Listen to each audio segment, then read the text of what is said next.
If a loving God exists, why is there so much suffering in the world?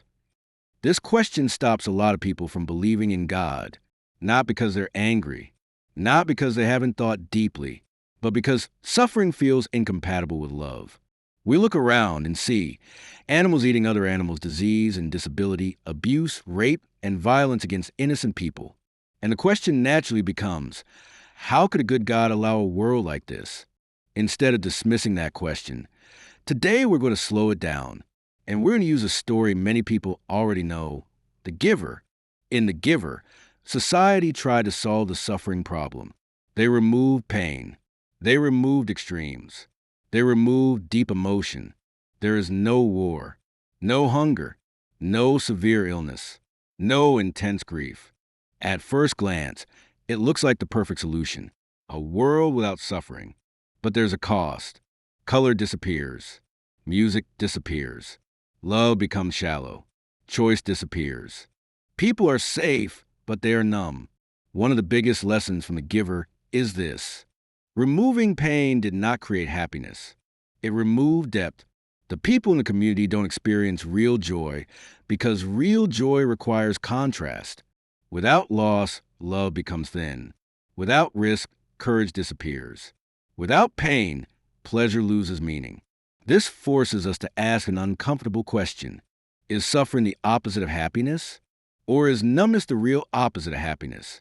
When people say, if God were good, there would be less suffering, we should gently ask, how much less? If we remove disease, is that enough? What about emotional pain? What about grief? What about rejection? Each time we remove one form of suffering, the standard moves. Eventually, the only acceptable world becomes one with zero suffering. And that world already exists in fiction. It's the world of The Giver. Consider nature. Predators hunt prey. Animals experience pain. Death is built into biology. It feels harsh because it is harsh. But pain is also a warning system. Death is part of a life cycle. Predation keeps ecosystems alive. A world with no suffering wouldn't be peaceful. It wouldn't function. It wouldn't be recognizable as life at all. Now we need to make an important distinction. Natural pain is not the same as moral evil. Disease doesn't choose. Earthquakes don't choose. But abuse, rape, and violence are choices. Those things are not just painful. They are wrong. A world without the possibility of moral evil would also be a world without real moral freedom, just like The Giver. In The Giver, suffering is prevented through control.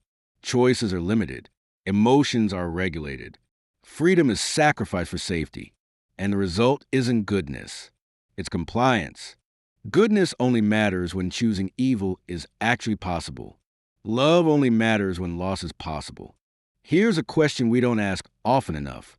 Why does suffering bother us so deeply? If the universe is random and meaningless, then suffering is unfortunate, but not truly wrong.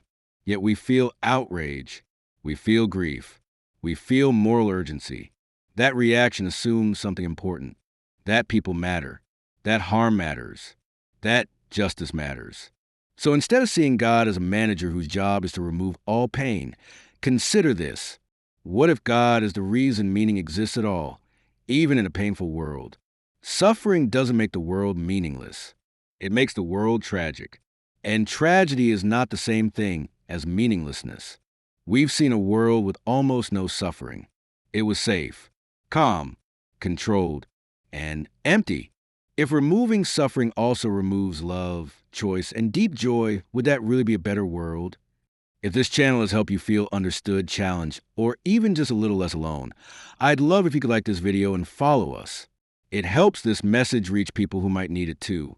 If you have an idea for a future video, leave a comment below. Thank you.